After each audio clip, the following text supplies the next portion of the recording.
Hola, ¿qué tal? Una vez más estamos con ustedes y en este tiempo vamos a continuar con nuestro estudio que hemos iniciado hace unas semanas, donde estamos aprendiendo, o en el primer tema que aprendimos, ¿quién es Dios? ¿Quién es Dios? Y bueno, ahí aprendimos que Dios se revela a través de la creación. Dios también se revela en el corazón del hombre a través de la conciencia. Y Dios se revela en la Biblia a través de su bendita palabra. También aprendimos que la Biblia no es el intento del hombre por conocer a Dios, ya que, como bien sabemos, el hombre por su naturaleza caída no puede ni siquiera imaginar algo tan santo y tan puro como lo es nuestro Dios. Más bien, la Biblia es el fruto del esfuerzo de Dios mismo por darse a conocer al hombre. Entonces, en la Biblia encontramos todo lo que Dios ha querido revelarnos, todo lo que Dios quiere que nosotros sepamos acerca de Él. Y es necesario estudiar la Biblia para que podamos conocer a Dios, para que podamos conocer lo que Él ha querido revelarnos de Él. No podemos conocer más de Dios que lo que Él mismo ha querido revelarse o revelarnos, porque, como ya hemos dicho antes, Dios es infinito. Su mente es mucho más grande que la nuestra. No podemos, por más que nos esforcemos, lograr a entender toda la grandeza, toda la magnificencia de nuestro Dios. Lo que sí podemos hacer es estudiar o aprender esto que Él mismo ha querido revelarnos a través de su palabra. Así que en esta oportunidad vamos a conocer un poco más de Dios, pero ahora a través de sus nombres. Y para empezar, vamos a estudiar un poco acerca del nombre Jehová. El nombre Jehová. La palabra Jehová es una palabra compuesta de dos palabras. La palabra que conocemos como tetragramatón, que son las cuatro consonantes en los cuales se escribió, con las cuales se escribió el nombre de Dios en el antiguo hebreo. Sabemos que en el antiguo hebreo no existían las vocales, solamente las consonantes, así que cuando Moisés escribió el nombre de Dios, solamente escribió lo equivalente a una Y, a una H, a una W y a una H, lo equivalente para nuestra escritura. Este nombre hebreo que escribió Moisés es lo equivalente, o más bien lo que se pudiera traducir como el verbo ser, ser. Él es Dios y dice Él es, o más bien en sentido personal, Dios hablándole a Moisés le dice yo soy el que te envía. Se recordarán ustedes la historia cuando Dios se le aparece a Moisés en la zarza ardiente, como Dios le dice, quítate las sandalias porque el lugar que pisas es santo. Y luego se le presentó, le mandó, lo envió a Egipto a sacar a su pueblo. Y en ese momento es cuando le dice, yo soy, es el que te envía. Porque Moisés le dice, Señor, ¿y cómo voy a llegar con el faraón? Y le voy a decir, es que Dios quiere que dejes ir libre a su pueblo. Y el faraón me va a preguntar, pero ¿qué Dios te envía? Porque los egipcios tenían muchos dioses. Entonces Dios se identifica así, con este nombre, con el verbo ser. Él dice, yo soy el que soy, yo soy el que soy. Con justa razón los judíos llaman a Dios el Eterno porque es parte de esta um, pronunciación o de este nombre que Dios dio en ese encuentro con Moisés. Al decir yo soy, quiere decir que Él vive para siempre, que Él es eterno, que Él es el que da vida, Él es el que tiene la vida, Él es el que gobierna, Él es el todopoderoso, Él es. Así que esta es la manera en que Dios se presenta a Moisés y Moisés escribe el nombre solamente con este tetragramatón. Sin embargo, más adelante Dios ya en el monte Sinaí ya que hubo sacado a su pueblo de Israel de la esclavitud en Egipto, ya que han pasado el Mar Rojo, ya que llegan al desierto y precisamente en el monte Sinaí, cuando llama a Moisés a esas alturas ahí en el monte, y le da Dios a Moisés los 10 mandamientos, ahí encontramos en la palabra de Dios cómo Dios le dice a Moisés que escriba, o más bien que le lleve unas tablas de piedra donde Dios escribe los 10 mandamientos. Y el primero de ellos dice, no tendrás dioses ajenos delante de mí, no te inclinarás a ellos, no los honrarás, etc. Y luego les dice, no usarás el nombre de Dios en vano. Este mandamiento, que viene a ser el tercer mandamiento, los judíos, los hebreos, los israelitas lo tomaron muy en serio. Ellos, al recibir la palabra de Dios, ellos fueron celosísimos en cuanto a la custodia de la palabra, en cuanto a la traducción, en cuanto a las copias que se hicieron. Y por supuesto, muy celosos en guardar los mandamientos. Así que en ese celo de guardar los mandamientos y no quebrantar este mandamiento en especial, ellos al estar haciendo las copias de la Torá, que eran los primeros 5 libros que escribió Moisés, o esos primeros 5 libros que encontramos en la Biblia, al estar haciendo las copias, ellos, para no faltar a este mandamiento de no faltar al nombre de Dios, de honrar el nombre de Dios, prefirieron, para no caer en algún desorden, prefirieron quitar el nombre de Dios, quitar esa palabra santa el tetragramatón y poner otra palabra en su lugar. Y empezaron a usar la palabra Adonai. Adonai. Ya con el tiempo, usted sabe que siempre los lenguajes son cambiantes, son activos, así que continuamente va habiendo cambios en formas o en estilos. Y al dejar de pronunciarse el nombre de Dios, prácticamente se perdió. Entonces, al tratar de rescatar el nombre de Dios, pero también de no faltar a ese tercer mandamiento, volvieron a retomar el tetragramatón y a conjugarlo con la palabra Adonai. Y de ahí se dice que de esa conjugación el tetragramatón y el nombre Adonai, o la palabra Adonai, que quiere decir Señor, surgió lo que ahora tenemos en nuestras traducciones modernas como la palabra Jehová. Jehová.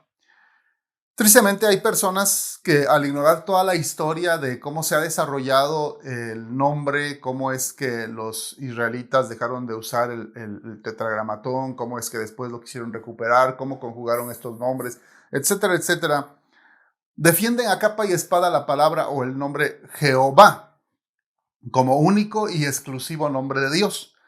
Sin embargo, los estudiosos recientes han vuelto a retomar el tetragramatón como el nombre de Dios, y en su esfuerzo por conocer las raíces, el original hebreo, han tratado de darle sonido a ese tetragramatón.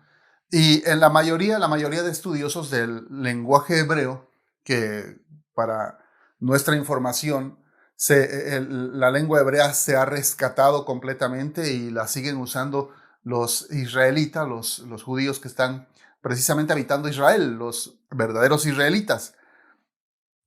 Ellos volvieron a rescatar el lenguaje hebreo antiguo y están usándolo en su diario vivir. Y es ahí donde estos estudiosos nos dicen que muy seguramente o muy probablemente el nombre o la pronunciación del tetragramatón podría ser Yahweh, Yahweh, como si fueran solo 4 vocales, I-A-U-E, Yahweh. Y que pudiera usarse así. Así que al conocer estas cosas, muchos hermanos en diferentes partes del mundo han estado ya usando ese ese término, esa palabra, esa pronunciación, Yahweh. Sin embargo, déjeme decirle algo. La pronunciación correcta, exacta del nombre de Dios, pues podemos decir que solo lo conoció Moisés. Y en realidad, los esfuerzos de los estudiosos actualmente, pues se quedan cortos para conocer el origen o la palabra o la pronunciación original del nombre.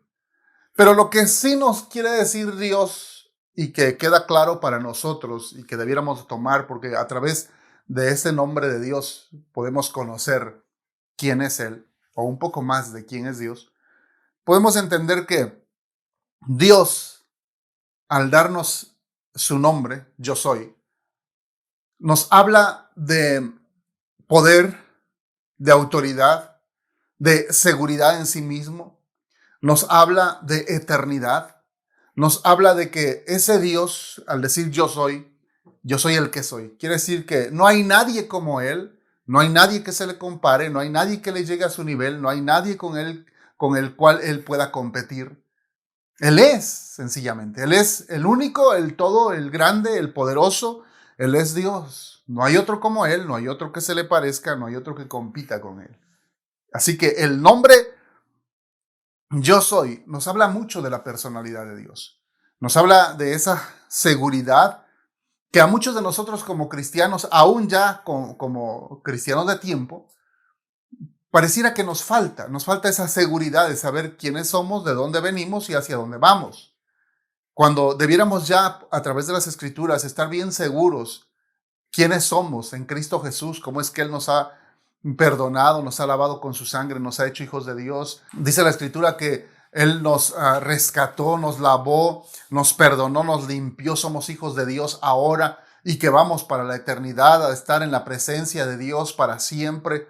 El Señor Jesús dijo claramente, en la casa de mi Padre muchas moradas hay, si así no fuera yo se los hubiera dicho, voy pues a preparar lugar para vosotros.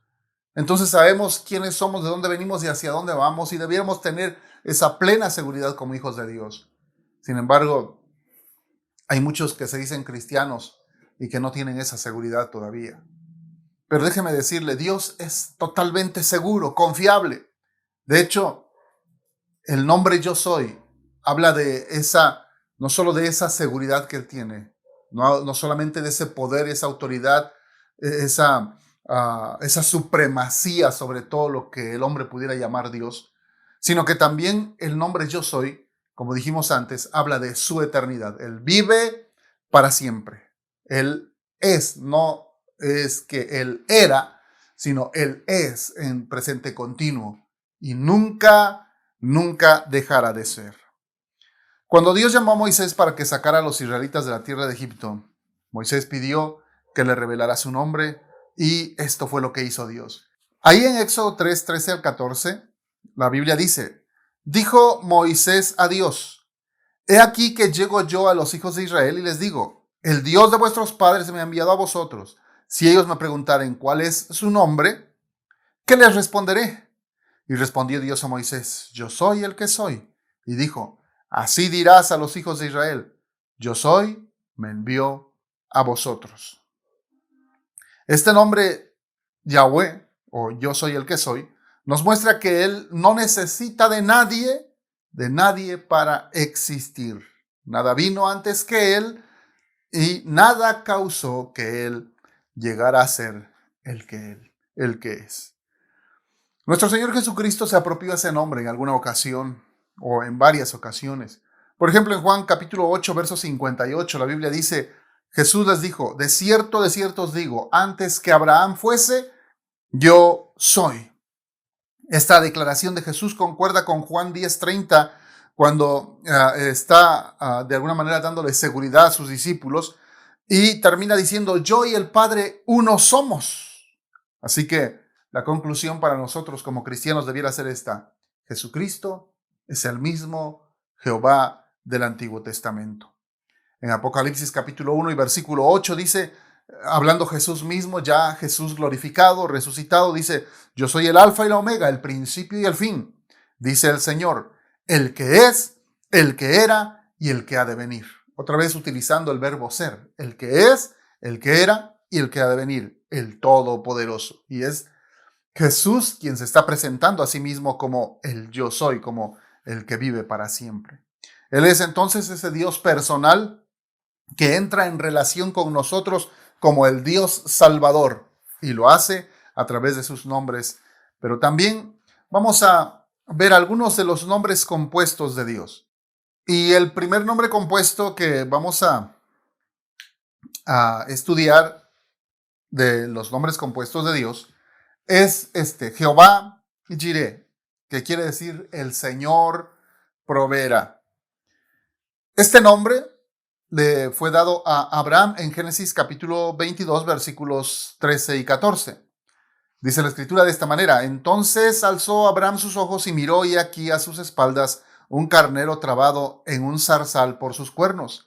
Y fue Abraham y tomó el carnero y lo ofreció en holocausto en lugar de su hijo. Y llamó a Abraham el nombre de aquel lugar Jehová proveerá. Por tanto se dice hoy, en el monte de Jehová será provisto. Ahora, para los que conocen la historia, sabemos que en algún momento Dios le pidió a Abraham a su hijo, a su único hijo al que él amaba. Y lo hace de una manera muy específica porque usted sabe que Abraham tuvo un hijo con su sirvienta, un hijo con Agar, y el cual tenía el nombre de Ismael. Sin embargo, Dios reprendió a Abraham por no esperar el hijo de la promesa, que era directamente con su esposa y no con la sirvienta. Y de alguna manera hubo rencilla entre ellos. Dice la escritura que en algún momento Sara terminó despidiendo a su sirvienta juntamente con su hijo, los sacó, los echó de su casa. Entonces, cuando Dios le pide a Abraham a su hijo, a su único, al que amaba, no había duda de que ese hijo era precisamente Isaac. Y lo lleva porque el ofrecer a su hijo a Dios era en sacrificio, era la única manera que había en ese tiempo, que se conocía en ese tiempo, de adorar a Dios a través de sacrificios. Así que Abraham sabía perfectamente que tenía que quitarle la vida a su hijo, matarlo, sacrificarlo, ponerlo en un altar, desollarlo o degollarlo más bien. Sin embargo, no se lo rehusó, dice la escritura, y Abraham llevó a su hijo a un monte especial donde Dios le indicó que fuera, el monte que después llegó a ser el monte de la calavera, antes llamado el monte Moriah. Allí Abraham no se rehusó de entregar a su hijo, sino que dice la escritura que puso o hizo el altar de piedra, puso leña y luego ató a su hijo y lo puso sobre la leña. Luego levantó el cuchillo, dice la escritura, y un momento antes de que degollara a su hijo, el ángel le habló. El ángel le habló y le dijo: detente. Y fue entonces cuando le hizo voltear hacia otro lado y vio el carnero. Ahora, cualquiera de nosotros pudiera decir tal vez o pensar, bueno, qué buena excusa, ¿no? Que ya en el momento adecuado, cuando tenía que sacrificar a su hijo, sencillamente vio hacia otro lado y estaba allí un carnero. Sin embargo, todo esto es parte de la fe de Abraham, porque si bien es cierto que Dios le había dicho a Abraham que tenía que sacrificar a su hijo y Abraham fue obediente, también en un momento de la historia dice la escritura que cuando iban camino a ese monte, era un camino de 3 días, dice la escritura que Isaac le dijo a su padre: Padre, llevamos la leña para el sacrificio y llevamos el fuego para el sacrificio, pero ¿dónde está el carnero? Y en ese momento específico, Abraham le dice a su hijo: Dios proveerá, hijo, no te preocupes, Dios proveerá. Y siguieron caminando.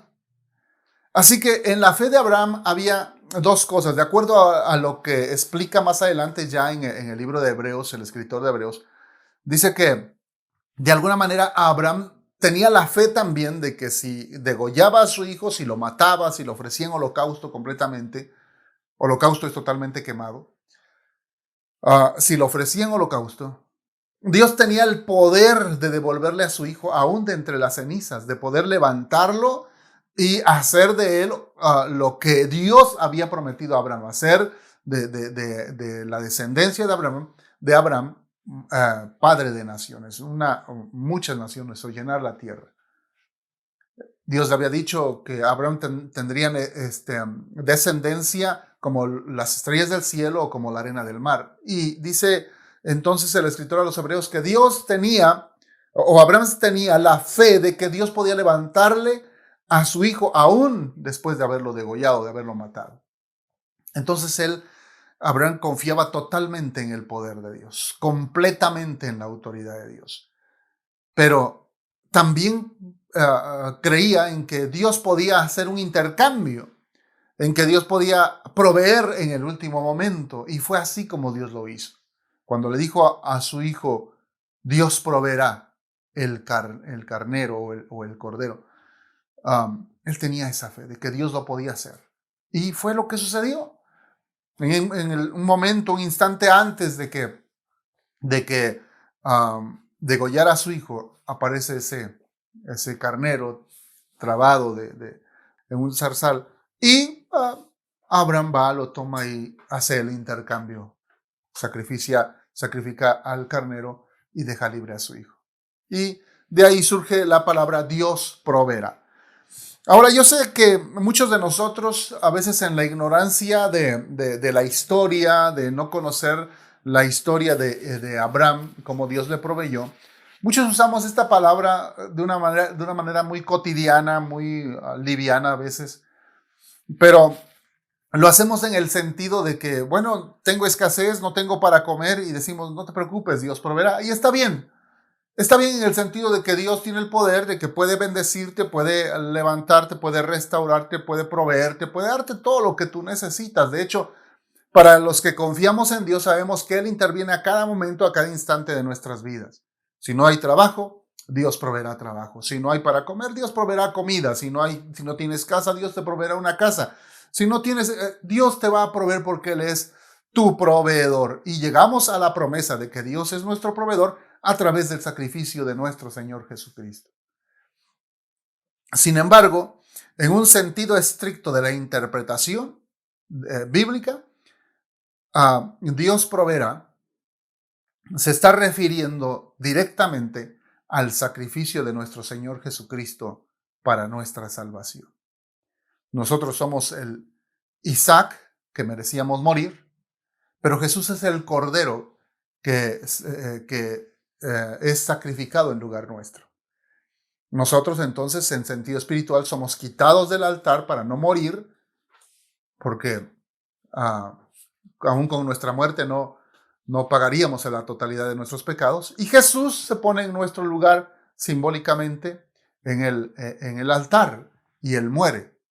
Ahora, usted y yo sabemos que Jesús murió en el monte de la calavera, que era exactamente el mismo monte donde Isaac fue ofrecido. Dios llevó a Abraham hasta ese lugar donde iba a ofrecer a su hijo. Queda claro entonces que el intercambio se hizo. Jesús murió en nuestro lugar. Jesús pagó por nuestros pecados. Él murió como un sacrificio por nuestros pecados para que usted y yo quedásemos libres de toda condenación. Así que en el Nuevo Testamento ya tenemos a Juan Bautista presentando a Jesús como el Cordero de Dios. En Juan capítulo 1, versículo 29, dice la Escritura: el siguiente día vio Juan a Jesús que venía a él y dijo: he aquí el Cordero de Dios que quita el pecado del mundo. Esa es nuestra provisión. Cuando decimos Dios proveerá, se refiere a eso precisamente, a que Jesús es nuestra provisión para quitar nuestros pecados, para lavar nuestros pecados, para morir en nuestro lugar, para darnos salvación y vida eterna. Es exactamente de eso de lo que se habla en el Antiguo Testamento. Sin embargo, vuelvo a aclarar que aquellos hermanos o las veces que hemos ocupado esa misma palabra para decir Dios proveerá, refiriéndonos a cualquier otro asunto de la vida, no está mal, porque Dios es el todo proveedor, es el que nos bendice en cada momento de nuestras vidas. Pero, como ya dije, en el sentido estricto de la interpretación bíblica sería esto: Jesús es nuestra provisión, el que murió en nuestro lugar. Otro de los nombres compuestos de Dios es Jehová Rafa. Esto quiere decir el Señor que te sana. En Éxodo capítulo 26, la escritura dice, y dijo, si oyeres atentamente la voz de Jehová tu Dios, e hicieres lo recto delante de sus ojos, y dieres oído a sus mandamientos, y guardares todos sus estatutos, y ninguna enfermedad de las que envié a los egipcios te enviaré a ti, porque yo soy Jehová tu sanador. Este es otro nombre de los que Dios revela en su palabra. Esta promesa que Dios nos dio, que Dios le dio al pueblo de Israel, tiene una condición: que oyeran y guardaran sus mandamientos. Es muy parecido a lo que escribió el rey David en el Salmo 103, versículos 1 al 3, donde dice, bendice alma mía a Jehová, y bendiga todo mi ser su santo nombre. Bendice alma mía a Jehová, y no olvides ninguno de sus beneficios. Él es quien perdona todas tus iniquidades, el que sana todas tus dolencias. Así que aquí hay una condición, como dijimos. Él es el que te sana y sí, el Señor es nuestro sanador. Él es el que nos sana. Sin embargo, aquí en el texto, en los dos textos que acabamos de leer, hay una pequeña condición. En Éxodo 15:26 dice, si guardares, si hicieres lo recto delante de sus ojos, si dieres oído a sus mandamientos, si guardares todos sus estatutos, entonces dice, ninguna enfermedad te sobrevendrá. En el Salmo dice, bendice alma mía a Jehová, bendice alma mía a Jehová, y no olvides ninguno de sus beneficios. Él es el que perdona tus iniquidades, el que sana todas tus dolencias. Si nos quedamos en la interpretación del Antiguo Testamento, pudiéramos pensar que, bueno, entonces nunca el Señor me va a sanar, porque me doy cuenta que continuamente peco, continuamente pecamos. A veces ya no con palabras, a veces ya no con acciones, o tal vez sí, a veces sin darnos cuenta, a veces por una reacción solamente, pero pecamos. Y si somos honestos, sinceros delante de Dios, pues podremos pensar esto: Dios nunca me va a sanar, Él nunca me va a escuchar mi oración para sanidad, Él nunca va a intervenir porque sigo siendo pecador, porque sí es cierto, oigo atentamente la palabra de Dios, pero después, ¿cómo me cuesta ponerla en práctica? Qué difícil es que yo pueda en realidad poner en práctica la palabra de Dios, así que qué difícil, creo que nunca el Señor va a contestar mi oración de sanidad. Sin embargo, déjeme decirle algo. Como vimos el nombre anterior, donde dice que Jehová proveerá, ese nombre nos habla de la provisión por nuestros pecados. Jesús vino a ser nuestra provisión, o la provisión por nuestros pecados. De tal manera que ahora usted y yo nos hacemos acreedores a todas las promesas que se dan en toda la Biblia, en el Nuevo y en el Antiguo Testamento, por el sacrificio de Jesús. Sí es cierto, seguimos pecando, pero si nos enfocamos en nuestros pecados solamente, nunca vamos a obtener nada de Dios. Por lo tanto, lo que nos queda es pedir perdón a Dios, reconocer a Jesús sobre nuestras vidas como el único y suficiente Salvador, como el que perdona nuestros pecados, pero también reconocer que Jesús, por su pura gracia, que Dios por su pura gracia puede sanarnos. Es decir, no merecemos nada. Nada. Si Él es nuestro proveedor para darnos un trabajo, una casa, una esposa, hijos, etcétera, etcétera, todo aquello que le pedimos y sanidad, lo hace por pura gracia. No porque lo merezcamos, porque otra vez, siendo sinceros, seguimos pecando, y el pecado haría que, o hace que seamos inmerecedores de las bendiciones de Dios. Pero es a través de Jesús que podemos llegar a tomar no solamente sus promesas de bendición, sino también este tipo de promesas de sanidad. Entonces, para nosotros como cristianos, gracias a Jesús, a que Jesús murió por nosotros, tenemos acceso a todas las promesas de Dios y hacerlas realidad en nuestra vida. Lo único que tenemos que hacer es confiar en Jesús como nuestro Salvador, y de esta manera tenemos las bendiciones. Ahora, Hay muchos más nombres de Dios, muchos más nombres compuestos de Dios en la Biblia. Otro de ellos es Jehová Nisi, que quiere decir el Señor es mi estandarte. Este nombre fue dado al pueblo de Israel en Éxodo capítulo 17, versículos 12 al 25. La Biblia dice, y las manos de Moisés se cansaban, por lo que tomaron una piedra y la pusieron debajo de él, y se sentó sobre ella. Y Aarón y Hur sostenían sus manos, el uno de un lado y el otro del otro. Así hubo en sus manos firmeza hasta que se puso el sol. Y Josué deshizo a Amalec y a su pueblo a filo de espada. Y Jehová dijo a Moisés, escribe esto para memoria en un libro.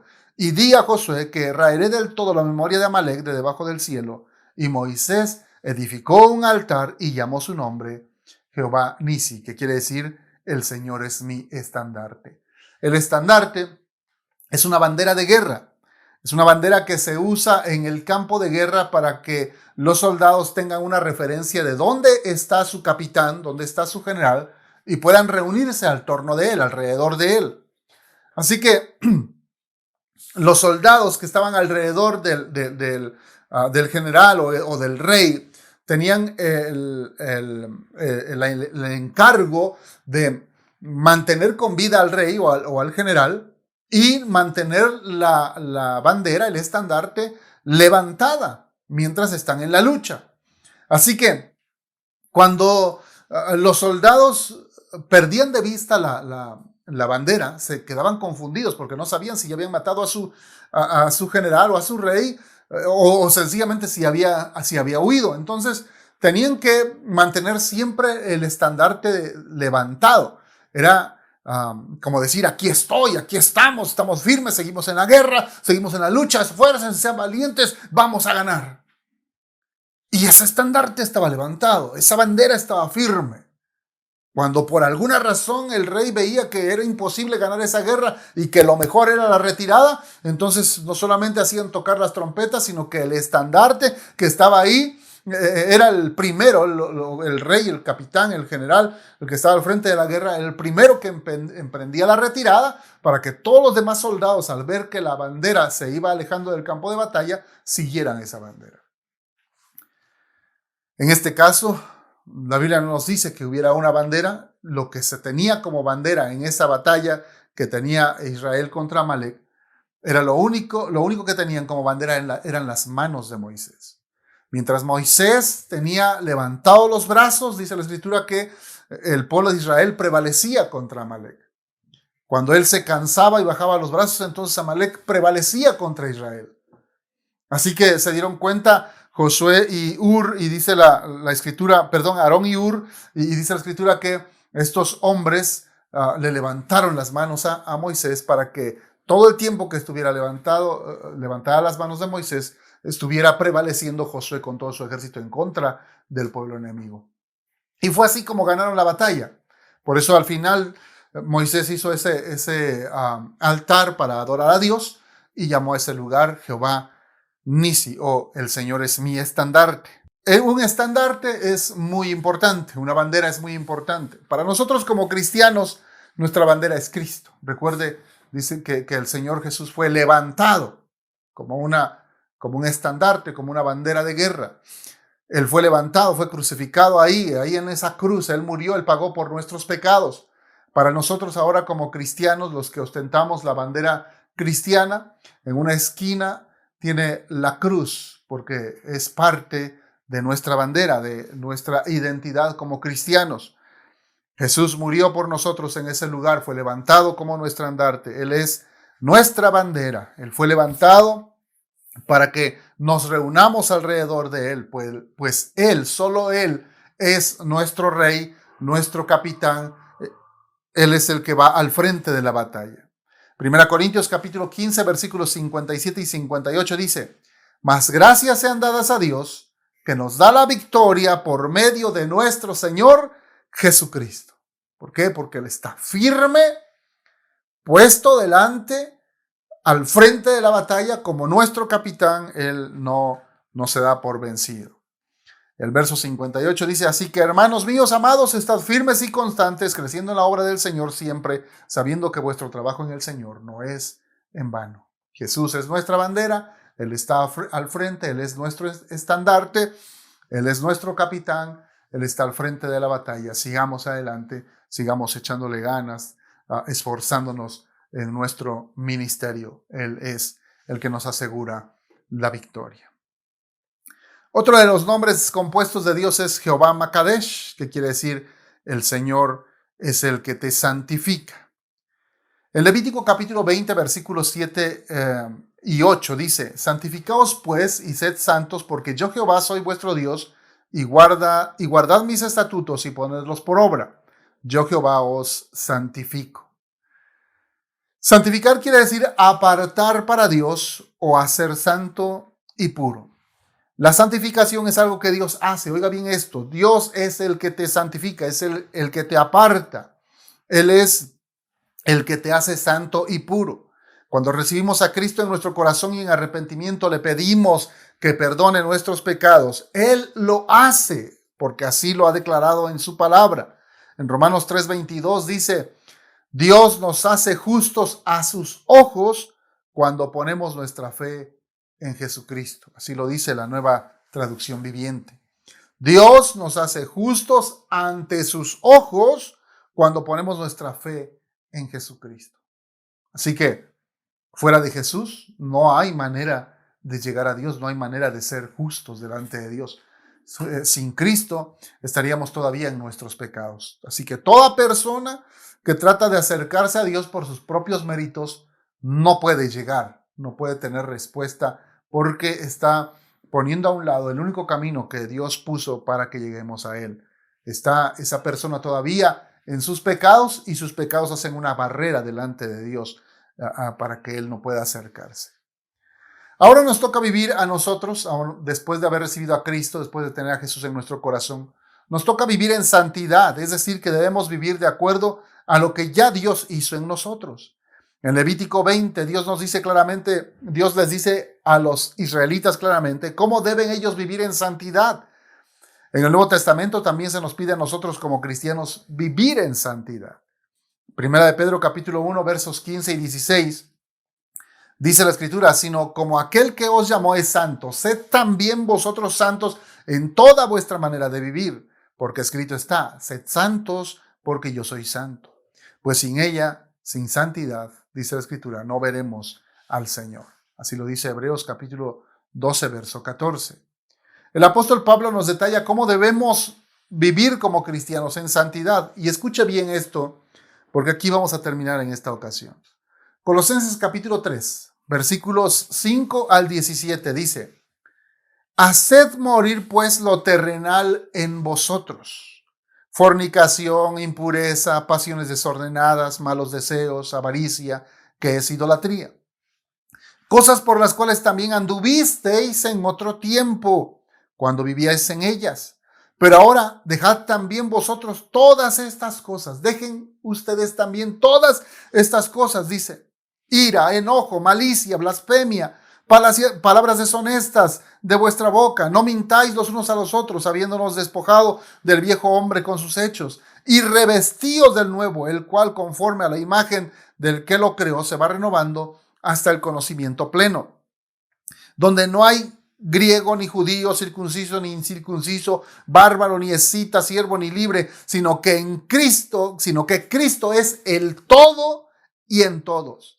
Vestíos pues como escogidos de Dios, santos y amados, de entrañable misericordia, de benignidad, de humildad, de mansedumbre, de paciencia. Ese debe ser nuestro carácter, hermano. Dice: soportándonos unos a otros y perdonándonos unos a otros, si alguno tuviera queja contra otro, de la manera que Cristo os perdonó, así también hacedlo vosotros. Y sobre todas estas cosas, vestíos de amor, que es el vínculo perfecto. Esa debe ser la manera en que debemos vivir. Y dice más adelante: y la paz de Dios gobierne en vuestros corazones, a la que asimismo fuisteis llamados en un solo cuerpo. Y sed agradecidos. La palabra de Cristo mora en abundancia en vosotros, enseñándonos y exhortándonos unos a otros en toda sabiduría, cantando con gracia en vuestros corazones al Señor con salmos e himnos y cánticos espirituales. Y todo lo que hacéis, sea de palabra o de hecho, hacedlo todo en el nombre del Señor Jesús, dando gracias a Dios Padre por medio de Él. Qué precioso. Así es como debemos vivir la vida cristiana. Ya no en maledicencias, en idolatría, en malos deseos, ya no en pasiones desordenadas. Ya no. ¿Ahora cómo? Ahora vamos a revestirnos del nuevo hombre en santidad. Dice la Escritura que debemos vivir como escogidos de Dios, santos y amados.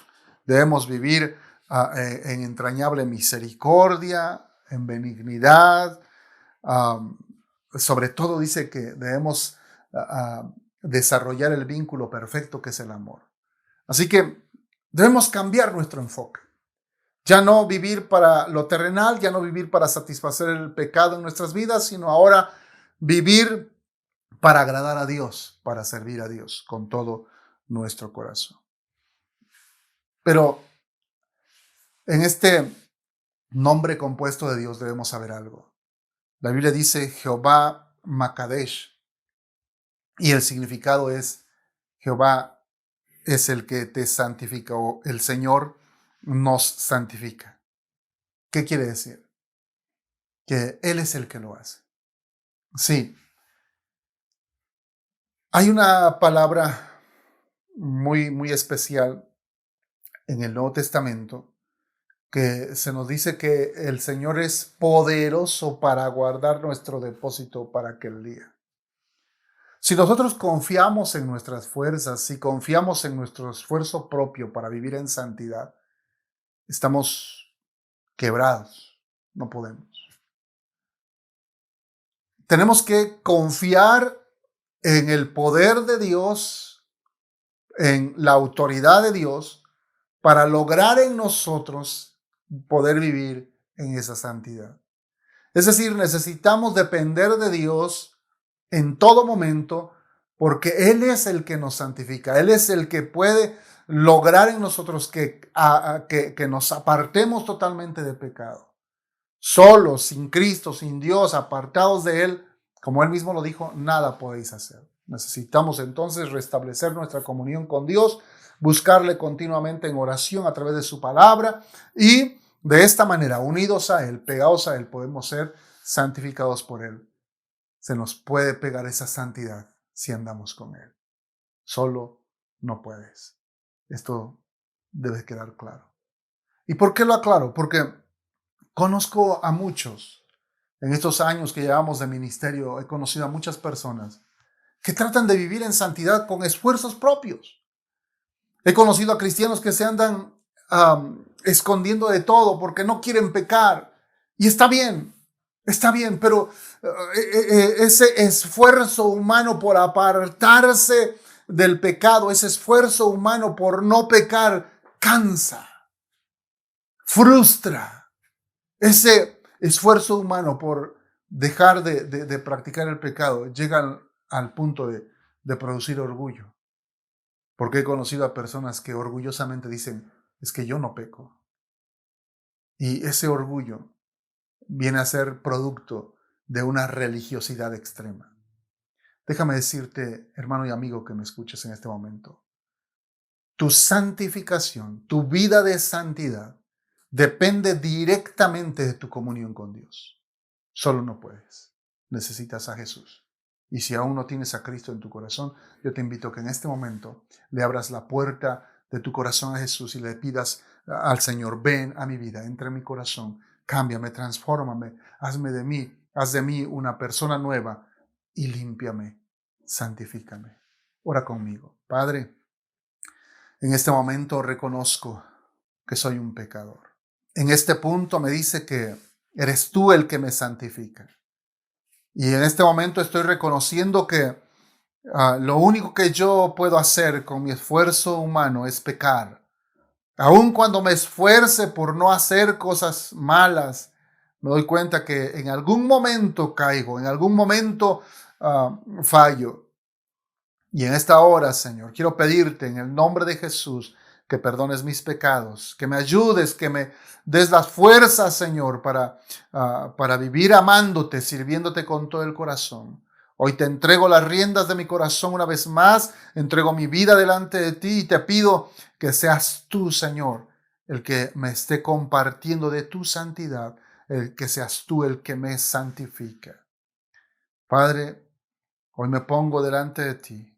Hoy entrego una vez más mi cuerpo, mi alma, mi espíritu delante de ti. Hoy entrego todo mi ser delante de tu presencia y me pongo, Señor, a tu mandato. Guárdame, cuídame, Señor. Protégeme y líbrame, Padre. Santifícame tú, te lo pido en el nombre de Jesús. Amén. Amén. Que el Señor les bendiga.